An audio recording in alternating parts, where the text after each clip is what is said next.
What's up guys, Nathan here from Salty Productions. Wizards of the Coast has released a beta version of the new bracket system, which includes a Game Changers list, basically cards where you are limited for bracket 3 in particular to only 3 in your deck. Basically a recognition of WotC that, hey, these are very powerful cards to see at a commander table, and so we're going to sort of limit them if you're going to claim to be at a mid-power table.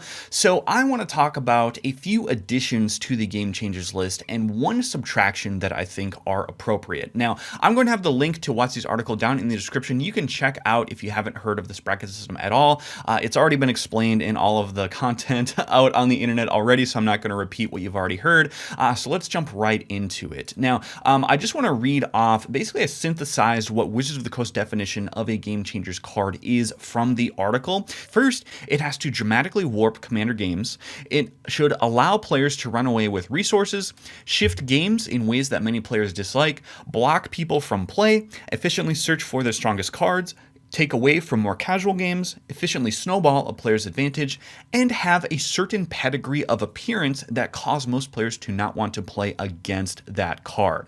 And I would just add to that, my sort of definition for Game Changers would be cards that are just never played fairly, cards that are inherently powerful and cannot be less powerful even if you were to play a pile of jank for your 99, cards that garner reputation, which Wizards has already sort of recognized there with the pedigree of appearance statement, cards that immediately bend the entire game around them, cards that are most efficient at what they do, and cards that generate an incredible resource advantage. So I'm going to try to fit cards that I have found into this set of criteria to say, hey, maybe we should be considering this in your next iteration for additions to the Game Changers list. And I will say from a broad philosophical standpoint, I know in listening to the Command Zone podcast that Josh Lee Kwai is in favor of a very small list in order to grant players the most amount of cards to play with, but I disagree with that sentiment because I think there needs to be a strong delineation between bracket 3 and bracket 4, where we need to say, hey, these are powerful cards, they deserve to be over in this category, rather than saying if you can build a jank Corvul deck, then you can play in bracket 3. No, we're putting those in bracket 4. We need to separate these and have a unique game experience between them, where bracket 3, you get a couple of these, that's fine, but we don't want to be able to stomp with these high-powered cards by just cheesing the system. So at the end of the day, I think by putting more cards on the Game Changers list, we are increasing the delineation between the bracket system, and I would prefer that much more than the sentiment of allowing players to play with whatever cards they want. I really think we need to recognize more powerful cards. Okay, so in speaking of recognizing powerful cards, there's one card that I actually would like to remove from the list because I think this sort of stands out, and I think that it is a key piece against ramp decks, which I want to talk about for a little bit as well. I would like Opposition Agent to be removed from this list. Now, if you don't know, Opposition Agent basically turns off tutoring and allows the caster of Opposition Agent one gotcha moment because it has flash, and you can flash this in with some sort of tutoring spell on the stack that is controlled by your opponents.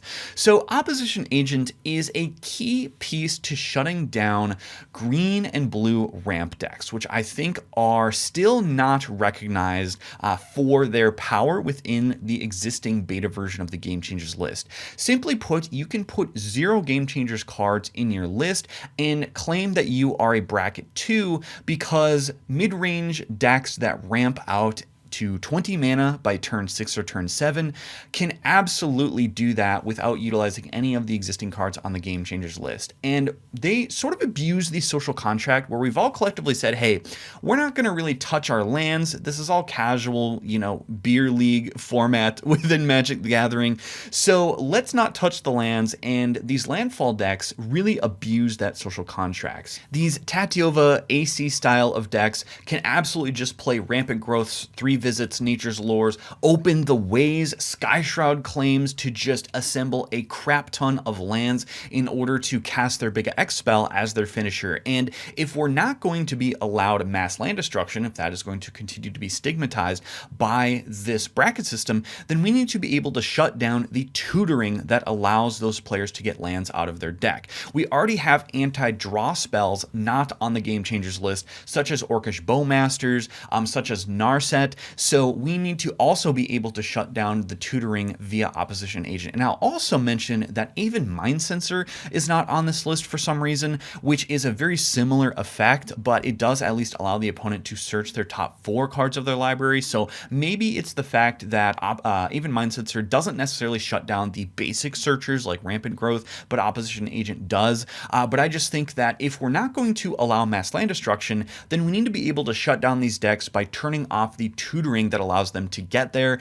And I promise you guys, if you are a new Commander player, Opposition Agent looks very mean, but it is an incredibly necessary card, because the more that you play Commander, the more that you realize tutoring outside of drawing cards is literally the best thing to be doing at any given point in the game, because Commander has 40, you start with 40 life. So that means that you have a lot of life to burn through before you're actually in danger. And simply put, in CEDH, the strategy is to tutor for your combo piece and then cast the combo. So you have to be able to turn off the tutoring portion of that, and Opposition Agent is a key piece to disable all of that egregious tutoring. So I think Opposition Agent should absolutely be off of this list, and this is a key piece that should be utilized by Bracket 2 and Bracket 3 decks to turn off tutoring. So that's my soapbox on Opposition Agent, but let's go to our additions here, and we'll go in Wooburg order, starting with our white cards I think should be added to the Game Changers list.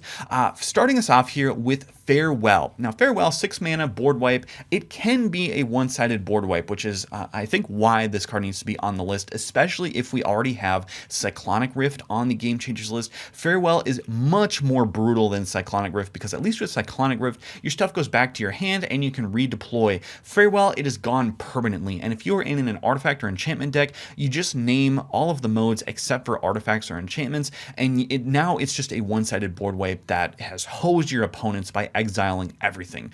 So Farewell, the best board wipe in class, immediately warps the game around it and is simply the most efficient at what it does, being a potentially one-sided board wipe. So Farewell absolutely needs to be on the Game Changers list. I cannot believe that this was left off. I'm quite shocked, actually, that they included Cyclonic Rift and not Farewell. Next in white here, we have Teferi's Protection. This is basically the only spell of its kind that does what it does, and this is truly a 3-mana extra turn spell at the end of the day. This absolutely is the best in class effect for what it does. It is the most efficient at what it does, and is also another game-changing effect, where now, if we have the One Ring on the list that gives you protection from everything until your next turn, if somebody T-pros in order to survive to their next turn, that immediately changes the dynamic. For example, if they're the arch enemy, now all of the opponents are talking amongst each other where, hey, we gotta also do something about the T-pro guy, because if we're not able to touch him, then we need to be able to answer his board or something. And his T-pro is just so powerful for what it does, and for only 3 mana, it is super castable. And again, I don't know why this was left off the list, because if we have things like Jeska's Will on the list, if we have Ristic Study on the list, T-Pro is one of those cards that, along with those types of cards, just simply make a deck better, and your deck is automatically better by having a Teferi's Protection in your list. So this definitely falls into the criteria of, cards that immediately bend the entire game around them. They're efficient.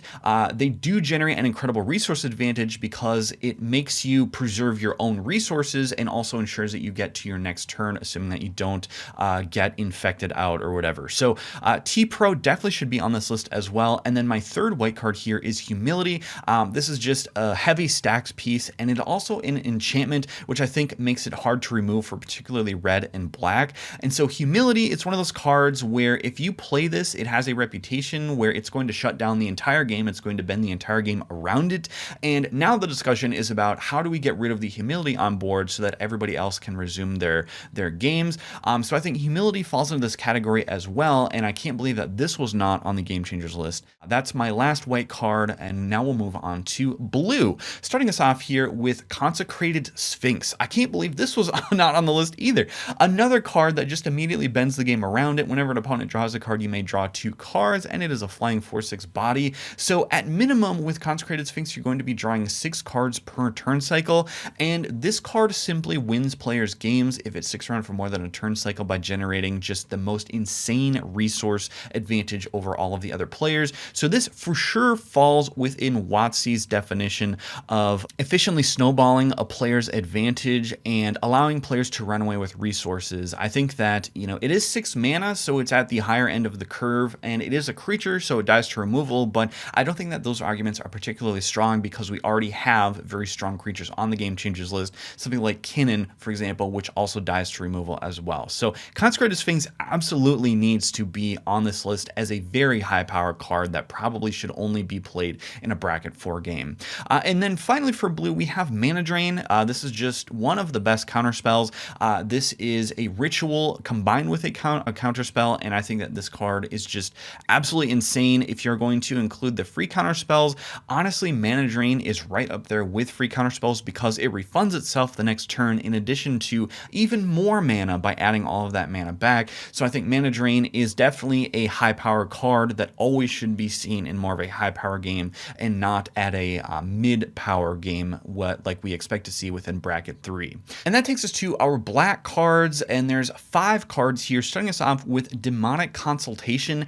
This is just the other half of the Thassa's Oracle combo, and I think that more so than Thassa's Oracle, it is Demonic Consultation that allows players to do more degenerate things. In fact, I would be happy, honestly, if you took off Thassa's Oracle and put on Demonic Consultation, although in truth, I think that both deserve to be on the Game Changers list. But I think that Demonic Consultation just leads to so many more win the game scenarios because Thassa's Oracle you can replace with like a Jace or a Labman, but Demonic Consultation is what allows players to get there, to empty out their library for only 1 mana. So I think that this is the more egregious half of the combo in truth, and I think this needs to be on the Game Changers list as well.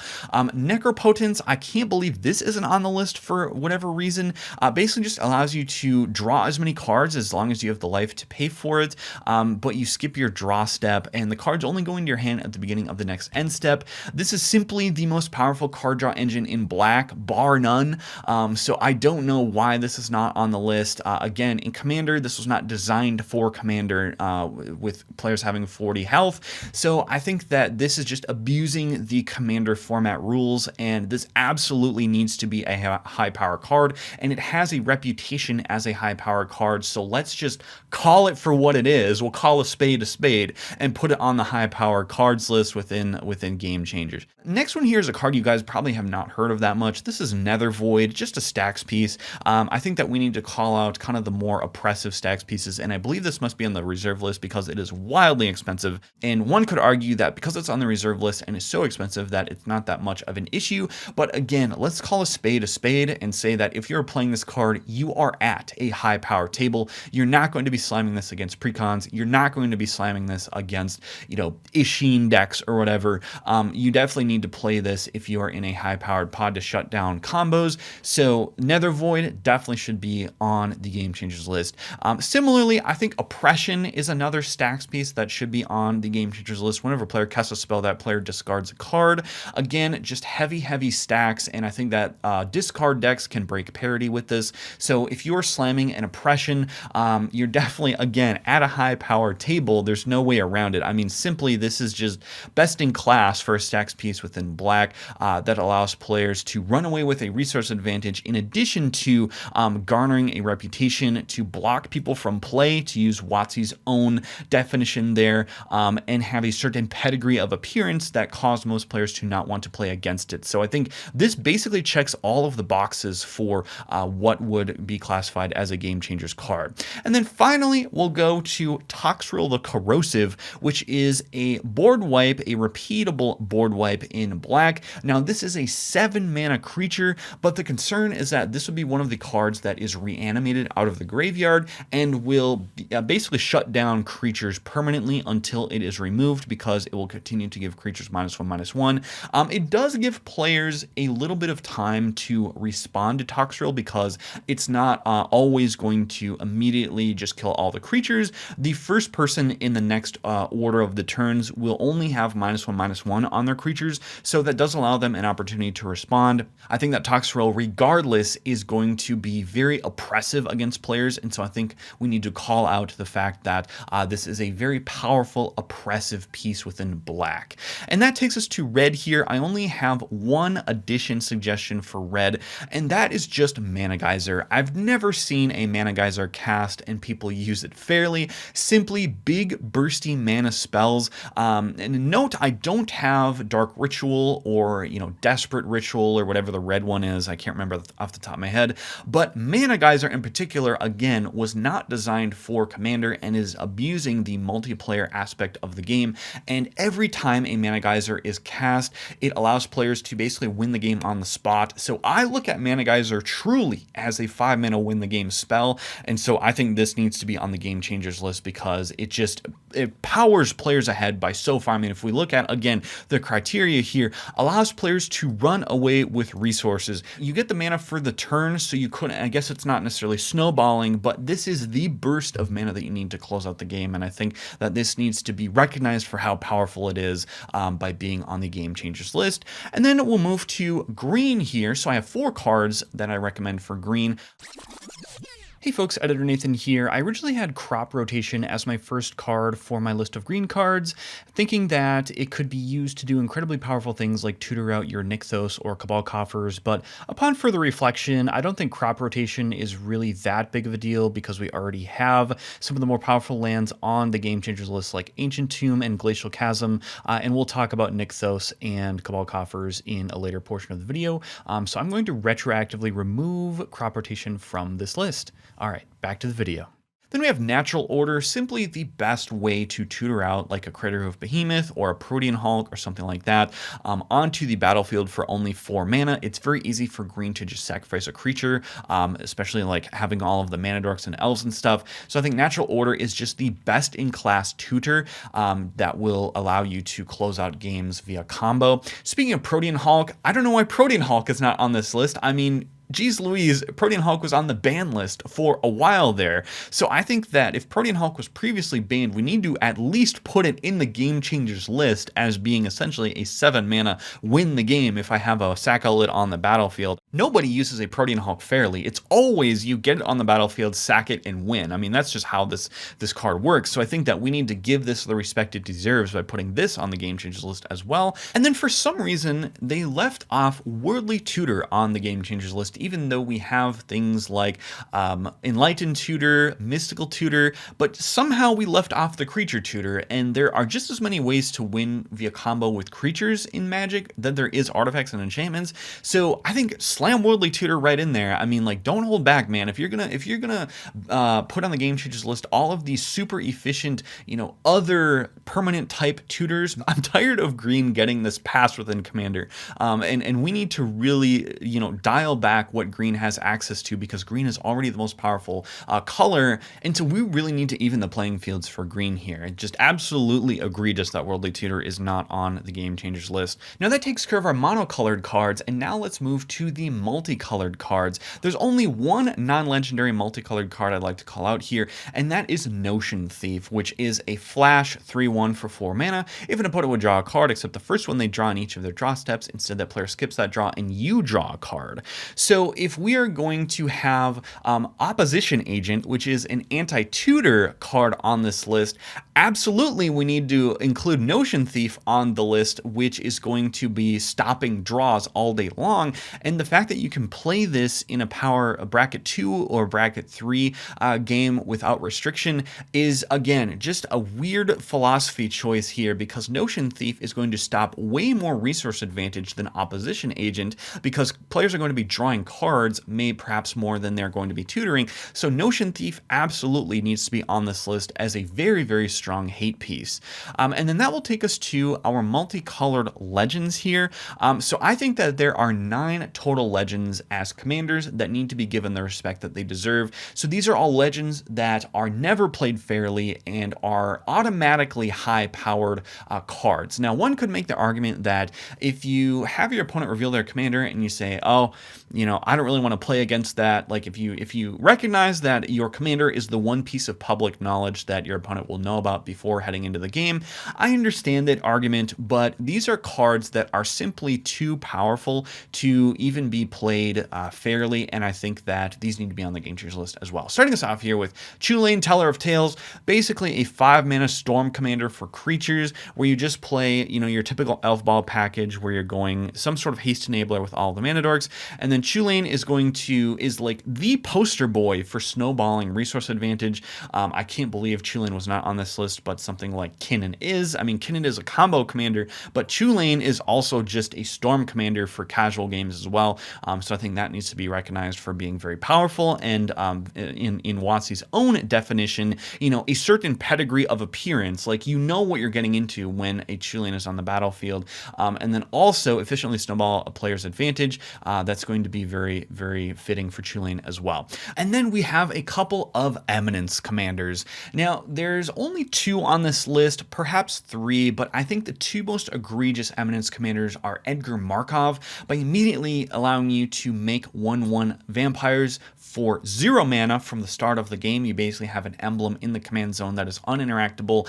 Again, let's call this a powerful card, and let's put that in the high power bracket. If you have an Edgar Markov deck, that automatically establishes a reputation for what you're about to do. And again, you could say, well, I don't really want to play against an Edgar Markov deck, but I don't understand why we use that as a cop-out for not putting this on the high-powered cards list. I think we just need to call a spade and put the high-powered commanders in the high-power brackets. So let's put Edgar Markov, something that gives you an advantage for 0 mana and can snowball you from the start of the game, in the game changers list as well.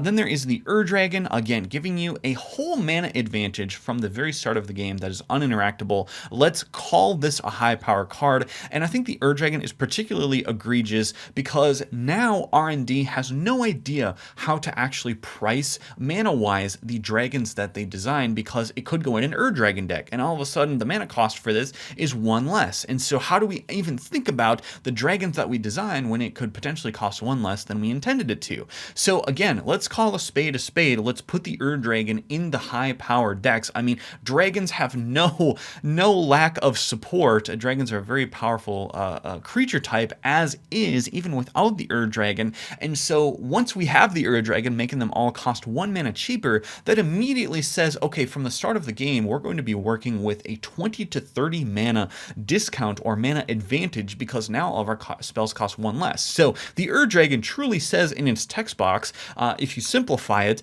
hey, we start with a 30 mana advantage over every other player. And so that's just not fair. It's plain old is not fair. So put this in the high power bracket, put this on the game changers list. Then we have Joda the Unifier. Again, I don't think this needs much introduction, but this is going to snowball in a resource advantage and just be a overrun in the command zone. I mean, Joda does both sides of the coin here, and if you sit down with a Joda deck, even if you have a Jank 99, Joda has to be killed. Otherwise, it will win you the game via resource advantage. So again, let's call a spade, put it in the high power bracket. Kalia of the Vast, I think, although this isn't quite the boogeyman that it once was, I think this does allow you to snowball a giant resource advantage by continuing to put giant angel, demons, and dragons into play tapped and attacking for 0 mana.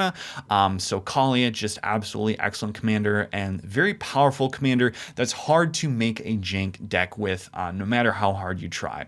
Corvold, similar line of thinking there. It is hard to make a jank low power deck with Corvold as your commander, because once Corvold is on the battlefield, it's going to be generating just an insane amount of resource advantage. It has a reputation, it efficiently snowballs, it takes away from more casual games, allows players to run away with resources, and dramatically warps commander games. I think, Corvold fits the bill, so let's put this on the game changers list as well. And then we have Narset Enlightened Master, again, another snowbally type of commander. Even if you build it without chaining extra turns, which WotC did actually point out as being, a difference between bracket 4 and bracket 3, you can chain together extra combats, and Narset is going to benefit from that as well. And so I think it's just really hard to make a fair Narset deck when you are casting the top 4 cards of your library without paying their mana cost. Just absolutely insane advantage with Narset. And then we have, as our last legend here, Voja, Jaws of the the Conclave.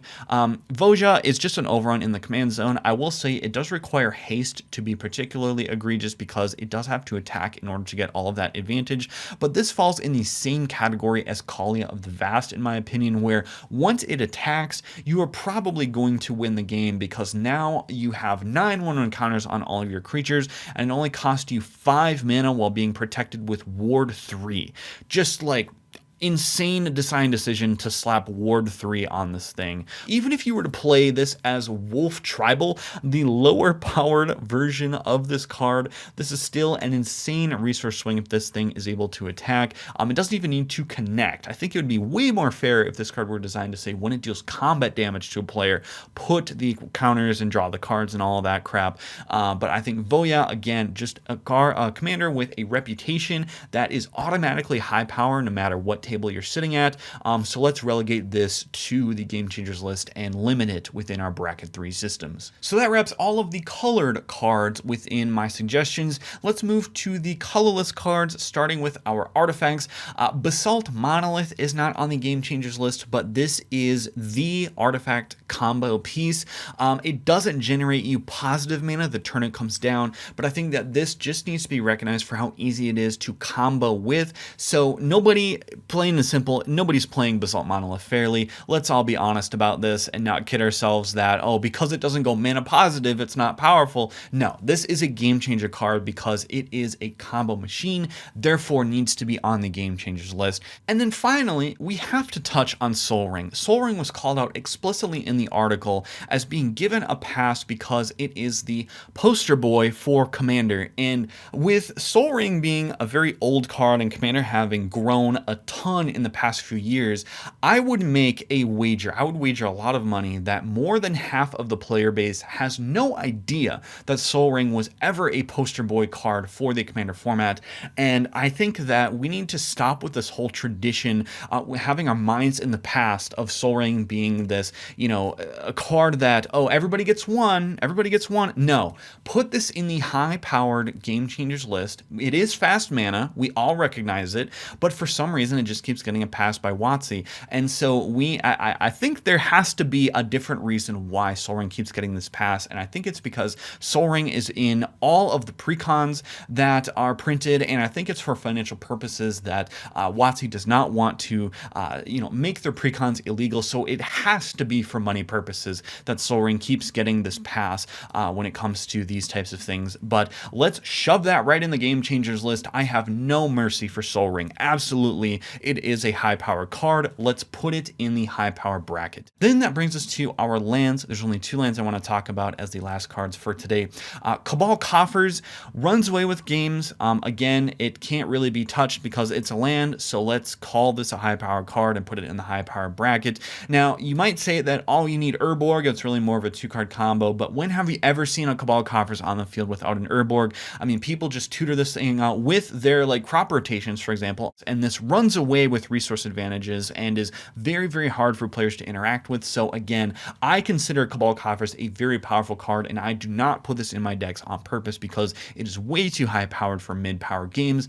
And then finally, we need to give some respect to Nykthos Shrine to Nyx. I do not have 3 Tree City on this list because I think that 3 Tree City is the more fair version of the two because it is harder to get a number of creatures on the battlefield. It's a lot easier to generate pips than creatures of a particular type on the battlefield. So Nykthos is another card here that is just always doing busted things. Nobody plays a Nykthos fairly and says, oh, I can only tap for 2 additional mana. No, it's always, I'm going to tap for 10 additional mana. I'm going to run away with the game because nobody can touch this land. But if we go back to our criteria list here, it will dramatically warp Commander games by allowing players to snowball. It's going to have that pedigree of appearance where you say, oh, a Nykthos hit the battlefield. Well, now we have to kill that player because they're going to be snowballing, from here on out. So those are my 29 additions and 1 subtraction from the Game Changers list. Let me know if you guys agree or disagree with any of these cards that I've talked about today.